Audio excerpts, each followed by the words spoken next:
Greetings, ghoulies. I'm Serena and welcome to my Hall of Horrors. Been a while since I've done a non-book related video, but here we are. I've been lacking on the new horror releases the past few months.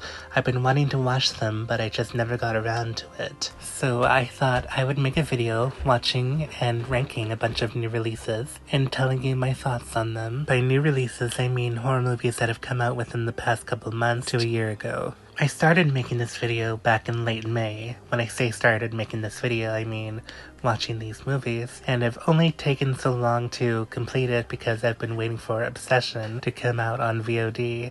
I would have gone to see it in theaters, and I really would have liked to, but when I went to see Backrooms in theaters, my outing costed like over $60 in total, and money is hard to come by when you're a ghoul, so I just waited until the option to watch it at home was available. Now, without further ado, let's get started, in order from when I first watched it to last.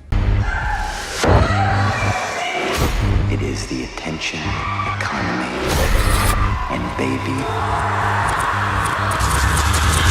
business is booming. Faces of Death follows Margot Romero, played by Barbie Ferreira. She is a content moderator for a video sharing platform, and she comes across these gruesome gore videos recreating scenes from the movie Faces of Death from 1978, a real-life movie actually. But she gets a feeling that these are not just recreations or fan films, they're actually real, so she starts investigating these murders. Admittedly an interesting concept. Instead of your run-of-the-mill reboot, the original movie is a movie within this movie. The commentary behind this movie is actually kind of interesting too, how we consume these violent videos on the daily, how we just become so desensitized to them that we don't really think about the victims in the video. A lot of people just see them as entertainment. I really wish this movie was played a bit more straight. It's a little goofy at times. I mean, I knew it would be, looking at the trailers. Charlie XCX is casted as a side character, but I think like as a serious horror movie, this could have been really effective. And not to sound mean, but I don't really care for Barbie Ferreira's acting. It really took me out of it a lot of the time, and being the protagonist, that's kind of an issue. So unfortunately, this one was a miss for me. I gave Faces of Death 1.5 skulls out of 5. What were you thinking? You shouldn't have listened to all of them. It's what she wants. Our protagonist, Evie, is the host of a popular paranormal podcast, and she's also taking care of her comatose, bedridden mother. She sent these recordings to cover on the podcast, but they're much more disturbing than what she's used to. These recordings hold something much more sinister than what she initially thinks, and I'll just leave it there. Undertone has an interesting concept, relying heavily on the sound design of the movie. I definitely wanted to see it in theaters, but I just didn't get around to it, and I really wish I did, because I think this is one of those movies that works best in theaters with surround sound and complete darkness. I don't think it works as well when you're watching it at home, unfortunately, unless you have like really good surround sound. It was okay. It's not really memorable. In fact, I only watched it like a month ago and I struggled to even remember what happened. The whole sound design concept, the gimmick of this movie, besides that, like, there's not really a whole lot going for it. And I remember there was this like whole bit about nursery rhymes and like having secret demonic messages in them when you play them, and I just like rolled my eyes, like, it's so stupid. It reminded me of like back in the early 2010s when there'd be like Illuminati conspiracies if you played certain songs backwards. So dumb. It's not scary. It definitely had some creepy moments, but overall I feel like it's gonna be one of those films that kind of becomes forgotten within the horror community. I gave Undertone 2.5 skulls out of 5. I'm gonna burn it all down. Mother... Oh god, where do we even begin with Scream 7? I promise we're going to get into some good movies, but this is not one of them. I'm not even going to talk about the plot or what it's about, because I'm sure you know Scream by now. If you've seen one movie, you've seen them all. I really love the first Scream movie. Like, it's a 5 out of 5 for me. It's an amazing movie. Love it. It's a classic. The rest of the franchise, honestly, I could take it or leave it. There are some good movies in there, but it's shitty sequels like this to tarnish the original's legacy. I seriously think we should just let this franchise die. Like, how many times is this going to happen to Sidney Prescott? If I were her, I would literally just kill myself at this point. Like, honestly, how much more can you take? The killers were so stupid. The AI subplot was stupid. The opening scene was so weak and disconnected. It didn't make any sense in the context of the movie and was literally spoiled in the trailers. The only scene I kind of enjoyed was the one with McKenna Grace's character, but besides that, like, this movie was so shit. If you enjoyed this movie, more power to you, but I will never watch this shit again. Scream 7 gets a very generous rating of 1 skull out of 5. Hello?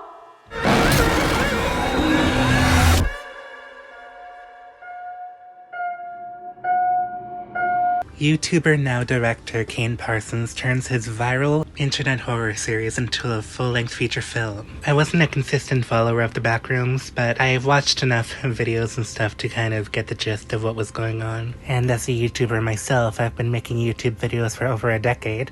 I highly respect being able to evolve from YouTube to cinema. I think it's really admirable.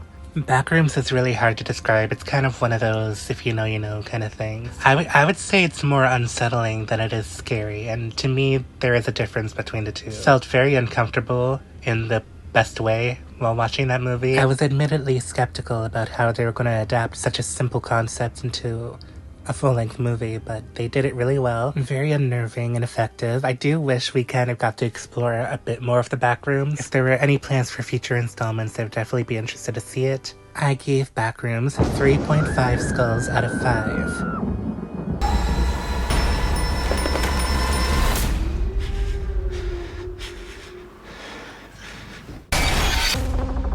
When a novelist retreats to a remote inn to scatter his parents' ashes, he is consumed by tales of a witch that haunts the honeymoon suite. Soon disturbing visions and a shocking disappearance force him to confront dark corners of his past. I'll admit, a lot of this movie is kind of lost on me, much like Undertone was, because I did see it over a month ago. I think I can speak for many people that when we saw that image of Jack the Donkey, I believe his name is, flash on screen during the trailer, we were all taken aback and immediately interested to see it, because it's admittedly very terrifying. Like, not many things terrify me in horror movies anymore. I'm very sensitized to a lot of things, but that is genuinely terrifying. I mean, look at it. It's a shame how underutilized it was, because it's such a good design.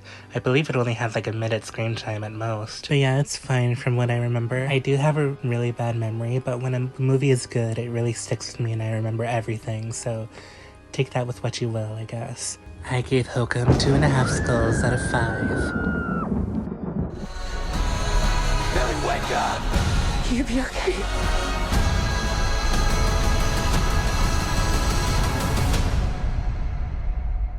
Whiskey for the pain.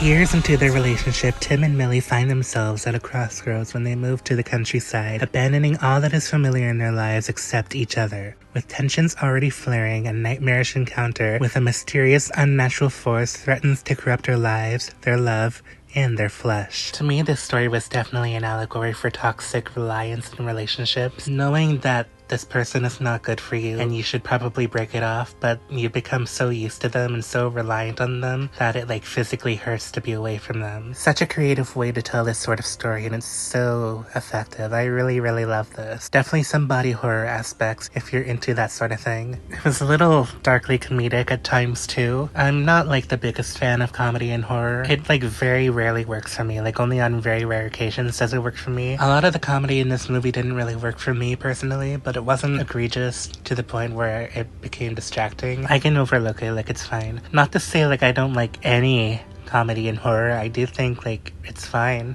but my sense of humor is so specific that when writers are attempting to tell jokes in movies, horror movies specifically, I just find it annoying and I just wish they would play it straight instead. That being said though, at the very, very end, if you've seen the movie, you might know what I'm talking about. There's a scene that like genuinely made me laugh out loud just because it caught me so off guard because it was not what I was expecting. That part was funny. Overall, I really loved Together. I gave it 4 skulls out of 5. Maybe Death's not actually coming for our family. Because that would be crazy. The 6th installment in the Final Destination franchise, Bloodlines, follows a family rather than a group of friends or strangers. I've been wanting to watch this movie for ages. I believe it's the oldest movie on this list. I thought this movie was really great, and I really love the lore that it brings to the franchise and how it ties all the events of the first movies together. I don't want to give anything away because I do recommend you watch it, but the way that it connects all the movies together is so interesting, and I really like that. This was also Tony Todd's last movie before he sadly passed away. As usual with this franchise, the kills were on point and very creative. I did find the constant quips and jokes between some of the characters to be kind of annoying. I know like the Final Destination movies are not meant to be taken seriously, they're supposed to be a little silly, but for some reason in this movie specifically, I found it to be a little egregious and eye-roll worthy, but it's fine, I was willing to overlook it. If you're a fan of the Final Destination franchise, I would say it's one of the best movies in a while, and I would give Final Destination Bloodlines 4 out of 5 skulls.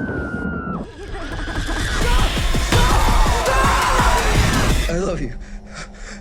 I love you. I love you. I love you! Last but certainly not least, Obsession. After breaking the mysterious One-Wish Willow to win his crush's heart, a hopeless romantic gets exactly what he asked for.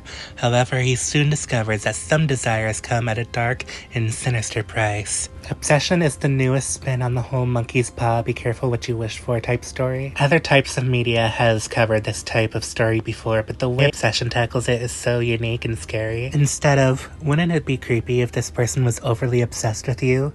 It's, what if you took away someone's free will and forced them to fall in love with you, and they know exactly what they're doing, but they can't stop themselves because this possession is so strong that it literally has taken over their lives. Really creepy take on this type of story, and really tragic too. This girl Nikki was her own person. She had dreams and aspirations, and all of that was ruined because this guy made a wish that she would fall in love with him, and she'll never get to live her own life ever again because of him. If you haven't seen Obsession yet, do yourself a favor and go see it. It's popular and buzzing online for a reason.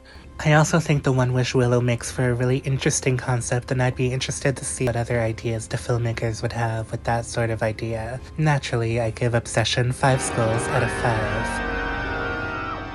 Thank you all very much for watching, Ghoulies. Naturally, these were all my opinions. If you liked the movies that I hated, if you hated the movies I loved, just remember, opinions are like a bad sequel to a beloved franchise. We all have one. If you've seen any of these movies, do tell me your opinions down in the comments. Keep it cordial. And until next time, my dreadful disciples of darkness, I will see you all in the next video.